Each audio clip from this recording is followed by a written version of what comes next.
Signing in to your Metatrader 4 account is simple. Here's how to do it. First, open Metatrader 4 on your device. Now, click on File to bring up the sign-in options. Select Login to Trade account from the list. Now, enter the account number you have received from your broker and your password. Make sure to select the correct server from the drop-down menu. The broker will provide the server name in your registration email.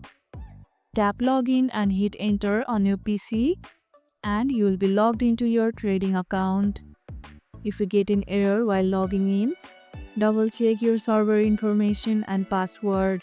You can also try restarting the app. Now you are ready to trade. How do you usually log into Metatrader 4? Do you use a password manager to store your login details?